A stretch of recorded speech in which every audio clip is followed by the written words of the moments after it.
Bapak ini pelindungnya kuat.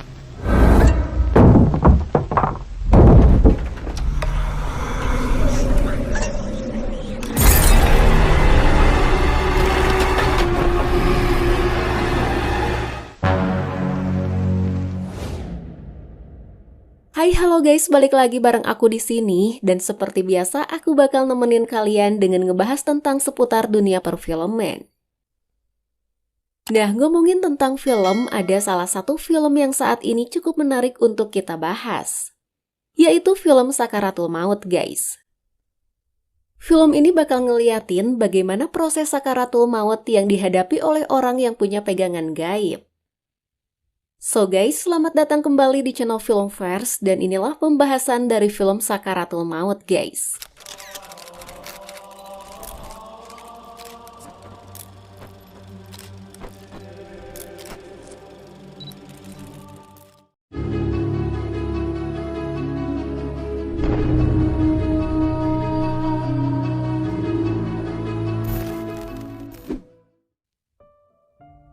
Sakaratul Maut merupakan film horor yang menghadirkan konflik internal yang terjadi di dalam sebuah keluarga.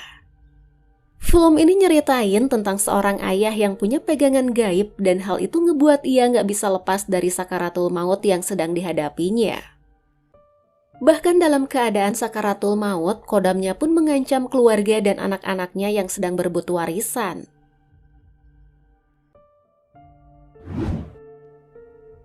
Ceritanya berawal dari seorang pria yang bernama Pak Wiryo dan Pak Wiryo ini memiliki 2 orang istri.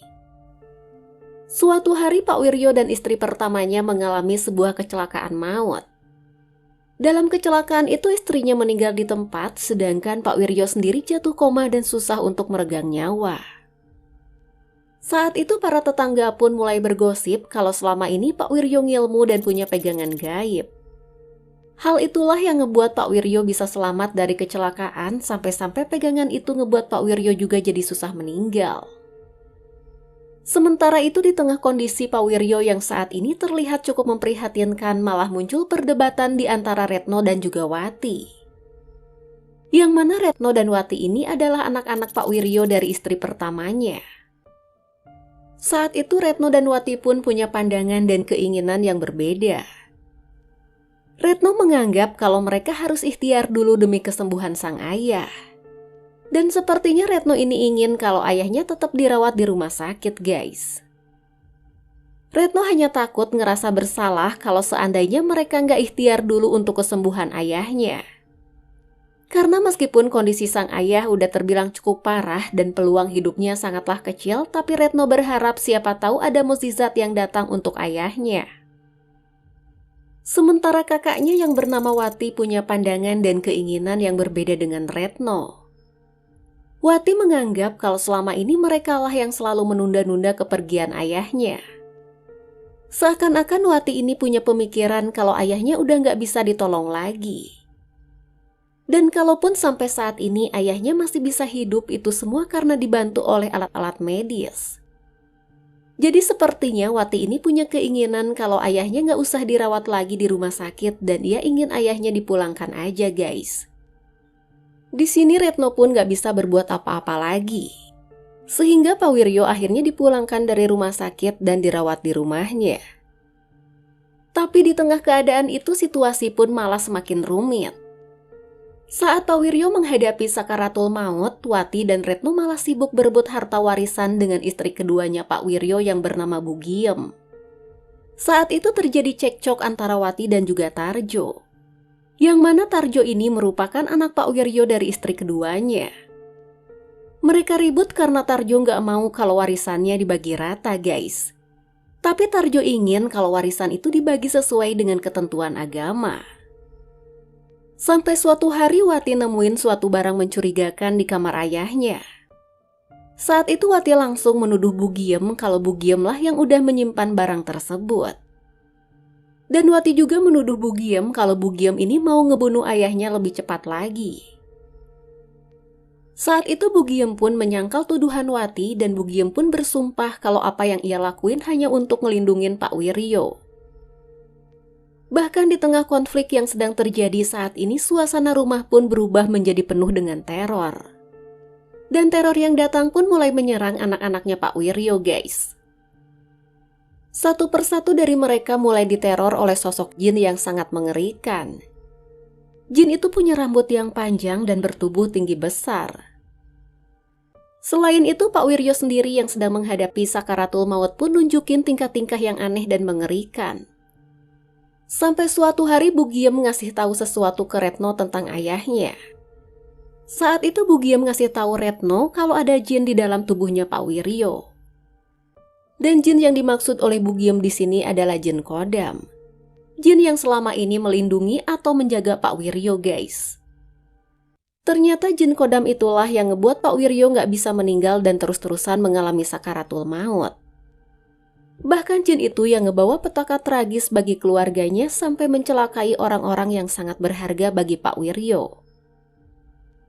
Demi bisa selamat dari teror jin Kodam ayahnya, Retno pun minta bantuan Pak Syafaat dan sepertinya Pak Syafaat ini adalah orang yang ngerti tentang agama gitu, guys. Saat itu Retno dan Pak Syafaat berusaha untuk menghentikan teror jin yang ada di dalam tubuh Pak Wiryo, guys.